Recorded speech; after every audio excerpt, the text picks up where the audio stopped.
Hi friends, இப்போ நம்ம மகாநதி பார்க்க போகிறோம். மகாநதியில் நம்ம விஜய் இருக்காரே மறுபடியும் திட்ட ஆரம்பிச்சிட்டாரு. ரிப்பீட்டா அப்படிங்கிற மாதிரி இருக்குங்க. ஐயோ, நினச்சி திட்டாரு இந்த மனுஷன். எப்பா வாய்க்கு ரெஸ்ட் கொடுப்பா கொஞ்சம் நேரம் அப்படிங்கிற மாதிரி இருக்குது. நான் தண்ணி குடிச்சிட்டு வந்து உன்னை திட்டுறேன்னு சொல்லிட்டு தண்ணி குடிச்சிட்டு வந்து அவுன்ட்டு திட்ட ஆரம்பிச்சிட்டாரு. என்ன ஐயா அது, இந்த மனுஷன் இப்படி ரெஸ்ட் இல்லாமல் திட்டாரு. இவ்வளோ திட்டுவார் நான் எதிர்பார்க்கல. அப்பப்பா அப்படின்ட்டாங்க.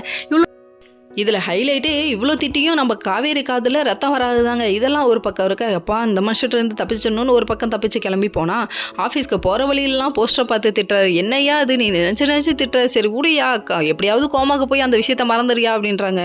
சரி விட்டுருங்கப்பா. அதுக்கப்புறமா என்ன பண்ணுறாங்கன்னா ஆஃபீஸ்க்குள்ளே வராங்க. வந்தோடனே ஒருத்தர் கேட்டுட்டார். கேட்டதுக்கப்புறமா இதுக்கப்புறம் யாராவது கேட்டாங்க நான் என்ன பண்ணுவேன்னு எனக்கு தெரியாதுன்னு சொல்லிட்டாங்க. அது சமாளிக்கிறதுக்குள்ளே இவங்க பட்ட பாடு இருக்குது. ஐயோயோ அப்படிங்கிற மாதிரி இருக்குது. யாருக்கிட்டே எப்படியாவது வந்துட்டு விஜய்கிட்டேருந்து காப்பாற்றணும் அப்படிங்கிற ஒரே காரணத்துக்காக விஜய்கிட்ட போய் கேட்காதீங்க, வேண்டுதல் இருக்குது அப்படி இப்படின்னு ஒரு சமாளித்து போட்டாங்க. எப்படியோ இன்றைக்கி சமாளிச்சிட்டோம் காவேரி, நாளையிலேருந்து என்ன காவேரி பண்ண போகிறோன்னு சொல்லிட்டு இவங்க ஒரு பக்கம் ஃபீல் பண்ணிட்டாங்க. இதுக்கப்புறம் இங்கே நடந்த விஷயத்தை வீட்டில் போய் சொல்ல முடியாமல் அவர் சந்தோஷப்பட்டாருன்னு போய் நம்ம காவேரி வீட்டில் எல்லாத்திட்டையும் சொல்லிட்டு இருக்காங்க. அதுக்கப்புறம் கண்டுபிடிச்ச கங்கா வந்து உன் ஹஸ்பண்ட் நல்லா ரிவ்யூ விட்டாருன்னு மூஞ்ச பார்த்தாலே தெரியுதுன்னு சொல்லிட்டாங்க. ஆமாக்கா ரொம்ப டேமேஜ் பண்ணிட்டாருக்கா அப்படின்னு சொல்லிட்டாங்க. சரி இதெல்லாம் தேவையடி உனக்கு அப்படிங்கிற மாதிரி இருக்குது. அதுக்கப்புறம் இந்த விஷயத்தை வந்து மறுபடியும் விஜய்கிட்ட கொடுத்து வாங்கிக்கிட்டேமா அப்படிங்கிற மாதிரி இருக்குது. மொத்த குடும்பம் கூட்டு சேர்ந்து தான் இந்த வேலை பண்ணீங்களா, கூட்டு கலவாணிகளா அப்படின்னு சொல்லிட்டு திட்ட ஆரம்பிச்சிட்டாரு. உங்களையாவது திட்டினாரு இவ்வளோ நேரம், இதுக்கப்புறம் உங்கள் குடும்பத்தையே சேர்ந்து கரிச்சு கொட்டுவார் போல.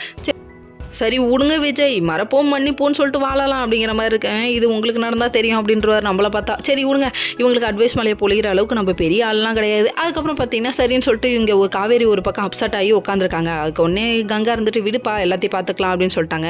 அதுக்கப்புறம் தாத்தா வந்துட்டு என்னம்மா ஆச்சு மறுபடியும் பயங்கரமாக திட்டாரான்னு சொல்லி கேட்க, இல்லை தாத்தா ஒன்றும் பிரச்சனை இல்லை தாத்தான்னு சொல்லி சமாளிச்சிட்டாங்க. அதுக்கப்புறம் தாத்தா தான் காப்பாற்ற போகிறாங்கன்னு நினைக்கிறேன் நம்ம காவேரியை. பார்ப்போம், வெயிட் பண்ணி பார்ப்போம். ஓகே ஃப்ரெண்ட்ஸ், நெக்ஸ்ட் வீடியோவில் பார்ப்போம். பாய்.